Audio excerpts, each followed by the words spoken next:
What's up, y'all? I'm BRELAND. Welcome to Barstool Backstage. Let's get it.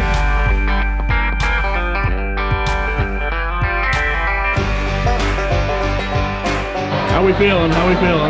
Feeling pretty good, man. Ready to get this show on the road.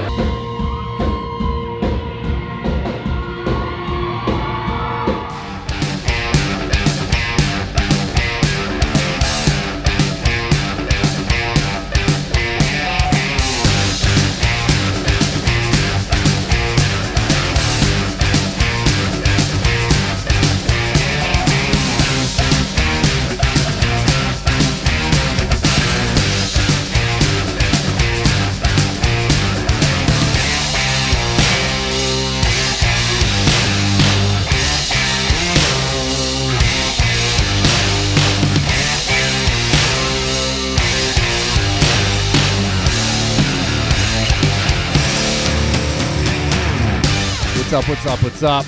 This is Dante with Barstool Backstage, coming to you live from the legendary Joe's on Weed Street in beautiful Chicago, Illinois. I am sitting here with one of the hottest up-and-coming young names in the game, BRELAND. What is up, my man? What's going on, Doc? Good to be here. Thank you so much for doing this, first off. Oh, dude, for sure. I know this is like you're in the smack dab middle of a tour right now, right? Yeah, we're on the road pretty much, I guess, last month through October. Where are you coming from? Right now I'm just coming from Nashville. We had the ACMs last week, a couple other things. No My little big sister deal. graduated from college, so I was off last weekend, but we're in the middle of it for sure. Nice, man. I feel bad. I got my ace behind the camera right now, Nick Fasoli. Boston guy, just drubbed your Sixers pretty bad there last week. We brought it on ourselves. We had every opportunity to close that out. Game 6, couldn't get any baskets in the fourth quarter. There's no reason that in the last 4 minutes of a game or 3:53, whatever it was, that Embiid shouldn't touch the ball. He gave up at the end of that game. All right, I'm glad you admit that. No, it just looked like he gave up. And I knew coming into Game 7, I'm like, look, there's not a whole lot for me to get excited about here because you don't get two chances to close out a team with real championship aspirations. So, unfortunate but maybe fortunate to see Doc go. I do feel like he's a great coach, but I also feel like his time was up. I think we got to get James Harden out of here. I think there's a couple things we need. I think we need a real backup big. Sorry, I'm going in. Sorry. No, I'm My glad, fault, bro. I'm glad. I talked to our guy Bruce. I'm like, what about this guy that isn't really known? He's like, he is a mega Philly fan. Yeah, so bro. All Philly sports. Shit. Look, bro, we need. I'll give you this though. You are the most logical Sixers fan I've talked to in I think my entire life. I mean, I'm a basketball fan, so I know what I'm looking at when I see it. I knew that Boston was going to be a tough matchup for us. Historically has been a tough matchup for us. Was a tough matchup for us this season. The only time we beat y'all was right at the end of the regular season, and Embiid had to drop 50 plus to do it. But dude, I'll be honest. That Hawks series did not have me going into that Sixers series feeling too hot about the Celtics. And then Game 1 happens, and they smoke the Celtics at home with Embiid on the bench, and I was like, oh shit, they're gonna catch him. I just think sometimes when you take the best player off a team and a player that you're anticipating double teaming super often, you bring in a guy like Paul Reed, who to me obviously he's not Joel Embiid, but he's a different kind of athlete. Like, he's a super athletic dude, very active on the glass. If you're not anticipating that and game planning for that, then you don't really know what you're getting yourselves into. And I think also it helps that you get 45 points from James Harden. Huge. But that wasn't a normal performance for us. So it's like I didn't believe it when I saw Game 1. I believed it after Game 5. When we took Game 5 and went up 3-2, I was like, we go back home, we've got a chance, but just inconsistent, bro. Dude, that second half, Tatum no-showed the first half. They had him on the ropes, and then they let him go off in the fourth quarter, and that was it. I will say for y'all, you better hope that he puts together a first quarter at some point, man. This whole playoffs, dude, it feels like Jason Tatum, they plug the battery in at halftime, and then he looks like himself. But the first half, he's just like sleepwalking. Dude, if you put Jaylen Brown's like mentality and killer instinct in into Tatum, Tatum's body, they would be the best player in the league. Tatum just doesn't have that. I don't know. But are you high on this Maxey kid? I think Maxey is a starting point guard in this league. He looks I do. like a stud, man. I think he's a starting point guard in this league. I think what we need is a true two guard. I think we probably need to get rid of Tobias Harris. I think we need to get rid of James Harden. I already said that. I think we need a really true backup big that can spell these Embiid minutes on the bench. And then I think we need somebody to really lead the second unit. But all of those are things you can get in an off season, and hopefully with some better coaching where we don't get out coached by rookie coaches, we'll be all right. Agreed. So speaking of your boy Tobias Harris, thoughts on letting Jimmy Butler go for him? I know Jimmy's friend of the family here. Yeah, Jimmy is a friend of mine. I was just literally texting him on my ride over here. Look, man, it's even worse now that Jimmy and I are friends. I was upset about it already, but now I'm like extra upset. Look, Jimmy's a rare talent. I think he's a ring away from being a future Hall of Famer. I think he's the best and most consistent performer we've seen in the playoffs in the last 8 years out of anybody. I just think he's got that thing. You see these little rumors, which I will not feed into at all, but people think that he might be Michael Jordan's secret son and all this. Like, that's just a testament to the type of athlete that he is. The fact that anybody would even say that, it's like he comes into every playoff game with trained to kill, and you can't stop a guy that could give you 35 points one night, 15 assists one night, 15 rebounds another night, 5 steals, 4 blocks. Like, it's just different. For us to have not kept him and found a way to make that work, and then kept Tobias Harris, who I do think is a fine basketball player, but he is not a generational talent by any definition. I think Jimmy Butler definitely is. So, bummer to see that one go down the way it did. Dude, they still are crying about him in Chicago, man. They had him here. I'm crying about Jahlil Okafor and Markelle Fultz, dude. I'm crying about all these first-round top 5 picks that we had during the process that just didn't pan out, and all the superstar athletes like Devin Booker and De'Aaron Fox that we passed up on.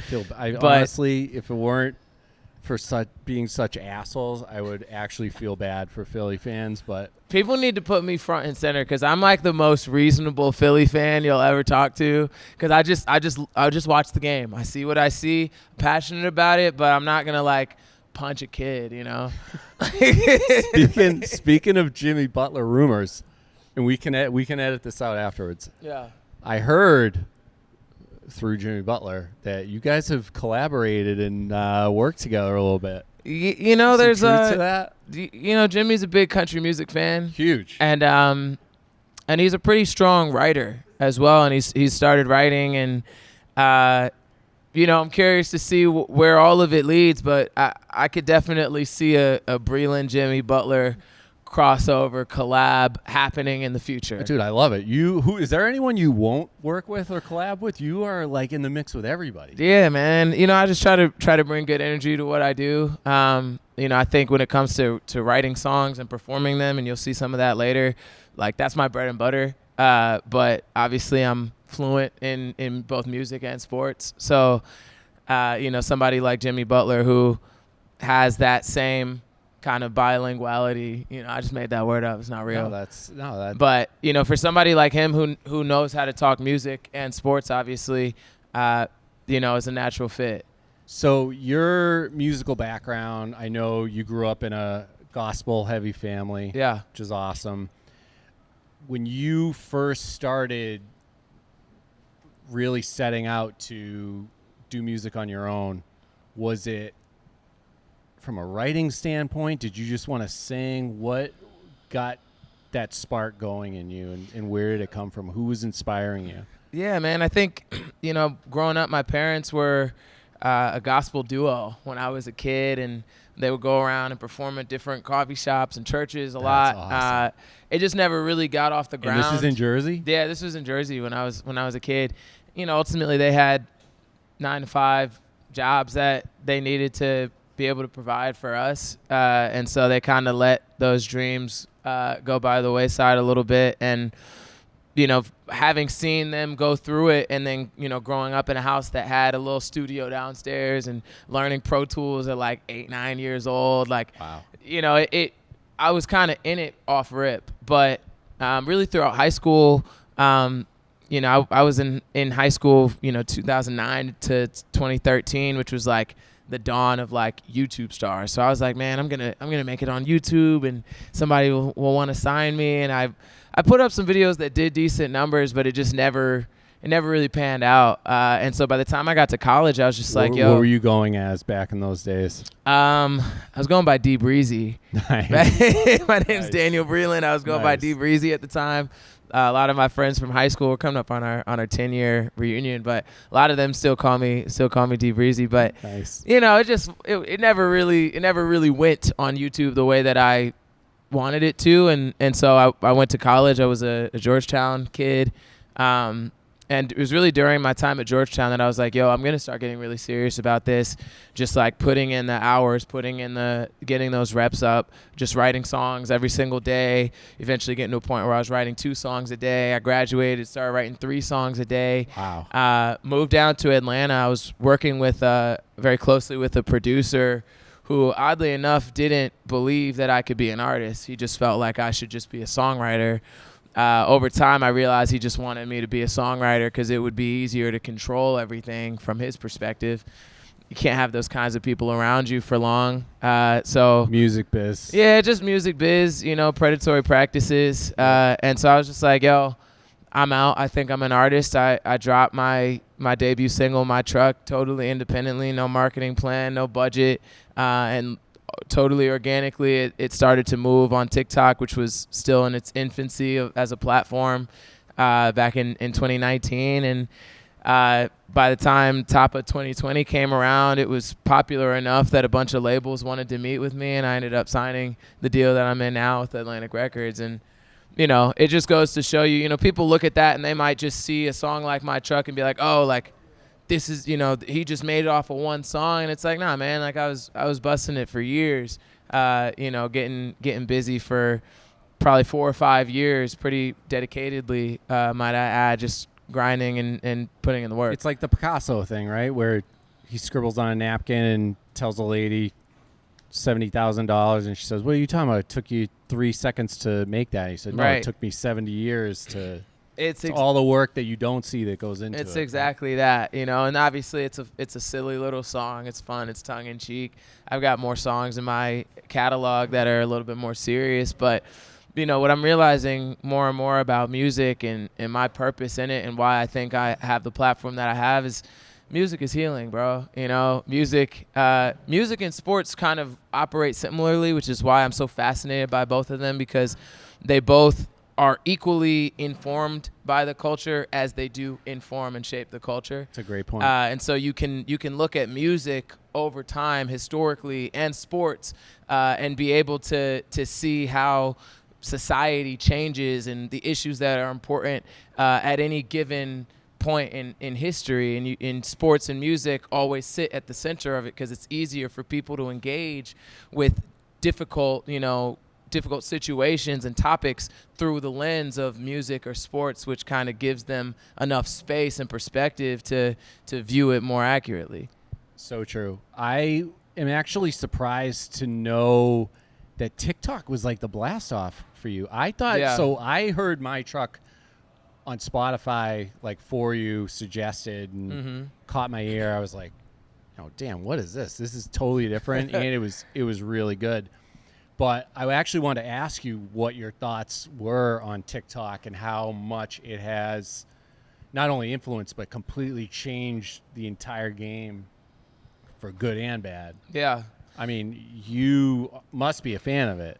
I mean, I've got a pretty nuanced view of a lot of things. I think when it comes to TikTok, it's a tool. And in the right hands, I think it can be a game changer in a positive way, and I think in the wrong hands, it can be a game changer in the exact opposite way. I think. Did you know it was going to be as beneficial as it was? Like, did you know like this is going to be a great way to get my music out there? I didn't really know, man. It was a button that I clicked when I was deciding where the song should be, because I was distributing it, independently. So I was just like, I want it to be on Spotify and YouTube, and they had TikTok as an option, and I was like, yeah, just like it should be everywhere, right? So I wasn't on TikTok, right? So the difference between me and a lot of artists that we think of as like popping on TikTok are TikTokers themselves. Yep. I was not a TikToker. I just had a song that was moving on TikTok, and there's a difference. But I think the music industry is in a really interesting position, because the tools that a label might use historically from a marketing perspective to try to get a song or an artist to pop, artists now have all of those tools at their disposal independently. Yep. And everyone has access to it. So anyone with a phone and a guitar or a microphone can be an artist, can be an influencer, they could be whatever they want, and they don't necessarily need the traditional infrastructure of a label to be able to push it. And you see some of these independent artists on TikTok who have been able to build, followings of millions of people who can literally do all those things, so long as they can go out and play shows and sell merch and people will listen to their music. I do think that aspect of it is really dope, because it's empowering for the creatives. But then I think on the flip side, to try to combat that and keep up with it, then labels are like, well, if it doesn't go on TikTok, we're not going to put it out. And I also feel like there are certain songs that don't belong on TikTok specifically. There's certain songs that people need to be consuming in different ways, and the more we capitulate to the needs of one platform rather than the full spectrum of tools we have at our disposal to get music out and get music heard by people, I just don't think you should ever put all of your eggs in one basket, and I think that's the danger of TikTok.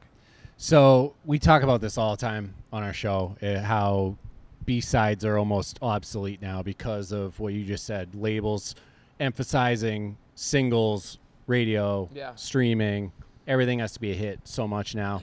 What was the biggest, like, oh shit moment for you going from that independent side to when the labels are, calling and messaging you, trying to, sign you? Yeah, I mean, it's a system, being a part of a label, being signed. You have more things at your disposal when it comes to, resources, finances, connections in the industry to be able to try to go out and get certain features or, getting certain looks from a PR perspective. Labels definitely help with that. But, were you like finally about time, or were you like, shit, I can't believe this is happening?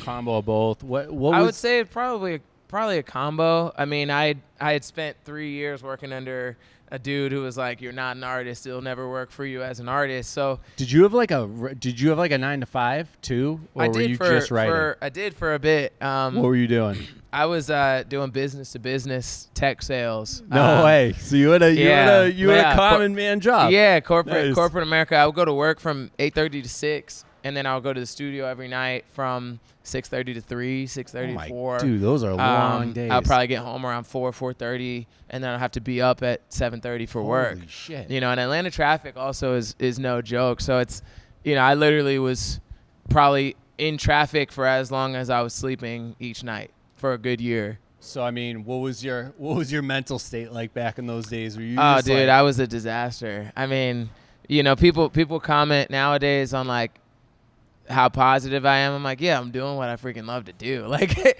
being you don't know the strain that, I mean, you might know, but some people don't realize the strain that comes from just not being able to fulfill your purpose.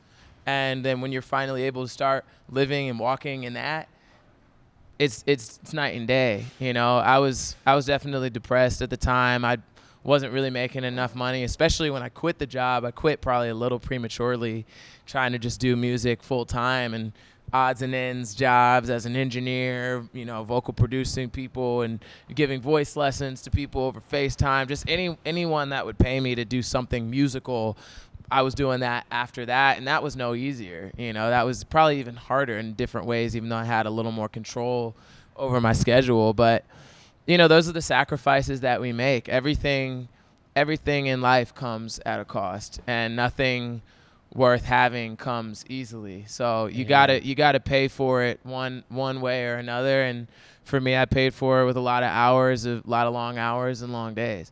Amen.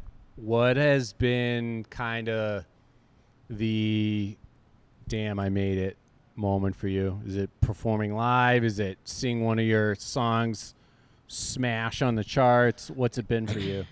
I would say, honestly, every time I step out onto a stage and see people singing songs back to me, that blows my mind. Anytime I'm at an airport or a restaurant or somewhere random and somebody comes over and is like, dude, I love your stuff, or I saw you at such and such, like those moments are always really dope. I think anytime I get to actually affect someone with my work and with my passion, like that's really what it is. I got a message literally earlier today from somebody who said that him and his wife have 7 kids. 4 of them are special needs kids, and the only thing that like provides peace and quiet in their home is the dance break provided by my truck.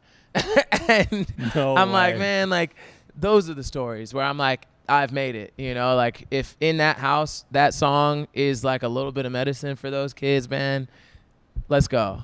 Provides them a little joy, puts a smile on their face. That makes me happy. That's awesome. That's a great story. That's gonna make a great clip too. You going back to everyone you've worked with, and I can only imagine who you're working with right now. What's it been like going from grinding away, writing all your own stuff to all of a sudden you're on songs with Chase Rice, Thomas Rhett, Mitchell Tenpenny? Did you do a song with? No, but I've written with Mitch a bunch, so I mean, we do have music. It's been a bunch of people, bro. I mean, country music has definitely embraced me in a way that I wasn't necessarily expecting. I thought it was going to be more contentious because the style of country that I make is obviously a lot different. It's progressive, but what would you categorize it as? I call it cross country, bro, which is just that's your album name. Right? Yeah. It's just anything that's a cross between country and something else. So I've leaned country and hip hop, obviously country and R&B, country and gospel are kind of my bread and butter, but I've gone country and rock on certain songs. I've gone country and punk pop. I've gone country and Latin. People haven't heard it yet, but I've experimented with it, and I think having that creative freedom with the way that I make the music has definitely lent itself to a lot of really unique collaborations with a lot of my peers. A song like Beers on Me with Dierks Bentley and Hardy went #1 at country radio, but I felt like I still delivered a verse that was true to my experience and the way that I like to write, with the wordplay and, it's bouncy and, or to be able to bring someone like Keith Urban onto a song like Throw It Back, which is, a twerk song. Like it's essentially like a club twerk song. You would not expect someone like Keith to be on that song, but it makes sense, the way that we did it. And I think being able to, for me to be able to be kind of like a Swiss Army knife a little bit, and I can provide kind of the country aspect depending on who's on the song. I can provide the soulful aspect. I can provide the hip hop aspect. I get to just kind of use my voice and my pen in a bunch of different ways, and I think it's definitely led to a lot of really dope collabs. Dude, I love that. I feel bad we've taken up so much of your time, but dude, you're good. Before you go back and sound check and all that, what can we expect for the rest of 2023 from you? What's the rest of the year look like for you? Yeah, man, I'm putting out an EP called The Extra Mile. It'll be kind of like a deluxe of cross country, but I hate calling it a deluxe because it kind of is just its own project. But altogether, it'll be cross country, The Extra Mile, and we got a bunch of new songs on that bit, and we might play a couple of them tonight. Nice. So we'll see. Anything really unique that we can look forward to? I heard you're working with an electronic act. Yeah, Lost man. Frequencies. Can we say that? Yeah. I mean, That's crazy. yeah, man. it's been a lot of really cool opportunities coming around. I definitely want to grab one in the dance world, and there's been a couple DJs that I've been working on some things with. We'll see what actually comes out. I would love to get something in the Afrobeat space, something in the Latin space. He's I just, big right now. I just see like I don't see music by genre. I see music by vibrations, and the vibration that I put into the music can't really be put into a box. So while country music is home for me as a storyteller, it's going to take a million different forms, and you could definitely expect to see some off-the-wall collabs from me over the next couple years. Dude, I love it. Pumped for the show tonight. Joe's on Weed Street. Breland, it's been awesome, man. Great to catch up with you. Likewise. We'll wrap up with this. Bigger choke artist, Eagles or Sixers? I don't think that the Eagles choked. I think the Eagles were hosed by the refs. I think. Oh, I mean, yes. I think that's different. I think if you give Jalen Hurts a minute 41 at the end of that game, he's getting at least a field goal. I just believe that. I would say the Sixers choked. We should have won Game 6, and Game 7 shouldn't have even happened. So how excited are you for football season this year, though? Let's freaking go, bro. I'm hyped. I feel like the more Georgia Bulldogs we add to the team, the better. They're going to be unbelievable. The Philadelphia Bulldogs, bro. I think we've got a great young squad to build around. Head coach and our core group from last year are still there. We'll see how the new hires at DC and OC do. But as far as personnel, talent-wise on the roster, I think we're good. If they lose, I will be shocked. We'll see, man. Thank you again, Breland. Easy.